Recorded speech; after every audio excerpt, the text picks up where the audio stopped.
My girlfriend ditched me to go clubbing with her friends instead of taking me to the hospital, so I'm leaving my heart in the ER and ditching this relationship. I, 22M, have been with my girlfriend, 22F, for 5 years. We've been together since high school, and until recently, I've always considered her to be my future wife.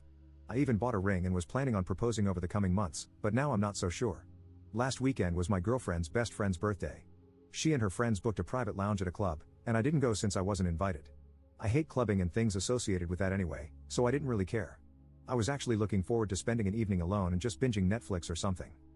Well, my girlfriend left around 9 p.m., and I just crashed on the couch and watched some YouTube. Around 11 p.m., I started to feel this distinct stomach pain, sort of like the same pain you experience when someone hits you in the forbidden lower half. It wasn't bad at first, and I just thought my body was playing some tricks on me, but in the span of about 5 minutes, the pain just kept getting worse and worse until I was basically stuck in the fetal position on the couch. Initially, I just thought the pain would go away, but then I took a look under my pants, and it felt like my right marble was starting to swell. The moment I tried to get up and grab my phone to inspect whatever the hell was happening to me, I just collapsed to the floor. That was probably the worst pain I've ever felt in my life. Imagine being pelted in the forbidden zone over and over again.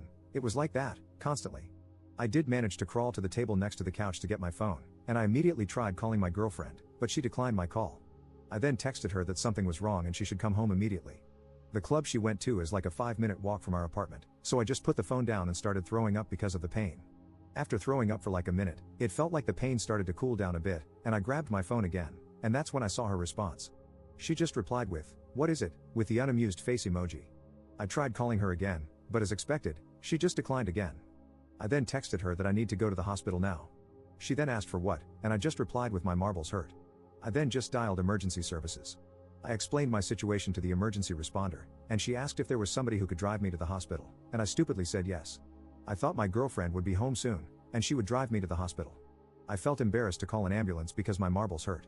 After I told the emergency responder this, she then told me that she would call me again in 10 minutes to make sure I was being driven to the hospital. I then put down the phone and went back to vomiting on our carpet. Again, after the pain went away for a bit, I checked my phone and saw that my girlfriend just responded with laughing emojis. I again tried to call her, but as expected, she just declined again. She texted me that this wasn't the time to play games, and she then told me that if I texted or called her again, she would block my number. I again tried calling her, but she declined again, and when I tried calling her a second time, I realized she had actually blocked me. I went back to curling up on the floor, and now I started shivering. At this point, I didn't care about being embarrassed and just called emergency services again and asked for an ambulance. It felt like an eternity, but the ambulance eventually came and rushed me to the hospital. I don't remember much of the surgery since I was sedated, but I remember waking up eventually, and my right marble was being stitched together.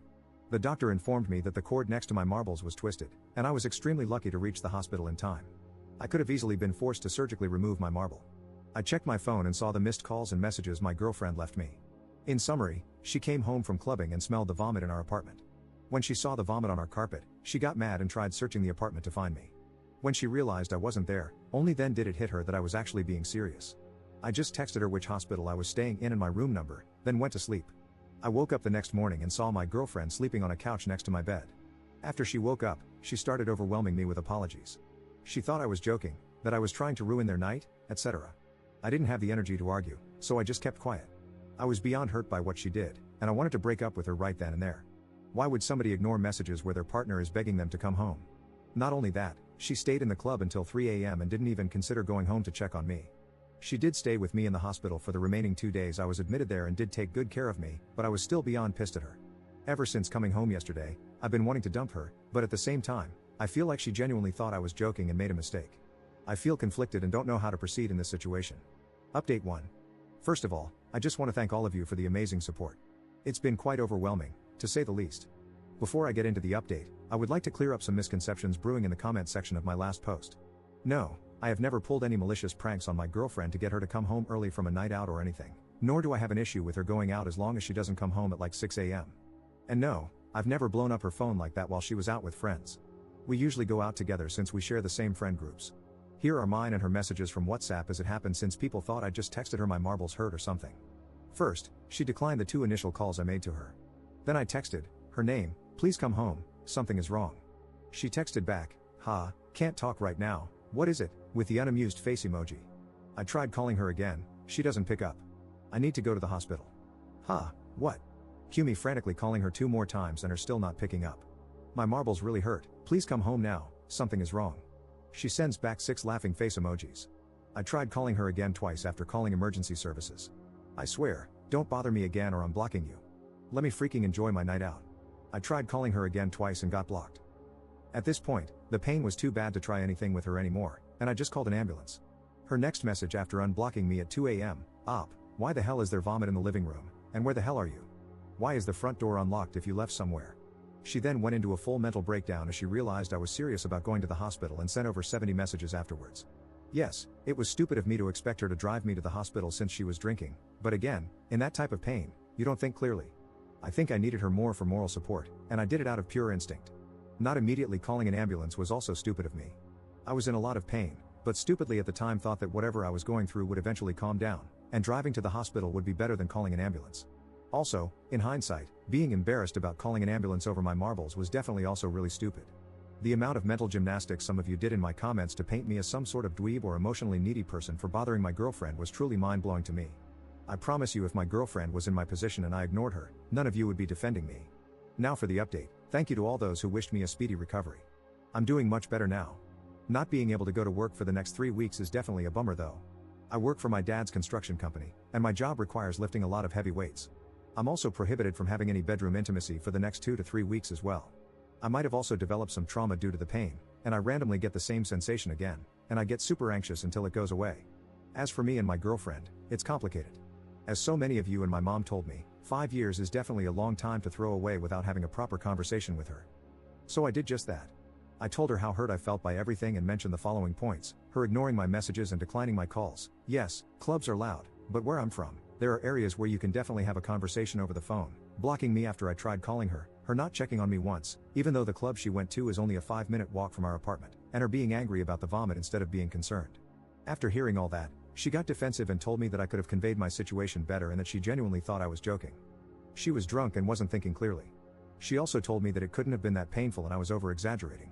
I then told her yes, I could have phrased my messages better, and I apologized for that, but I described the pain I was in and told her that I barely had the strength to text her, let alone send her a detailed description of what was happening to me, and definitely couldn't think straight throughout everything. After hearing what I said, she started crying and apologizing for what she did.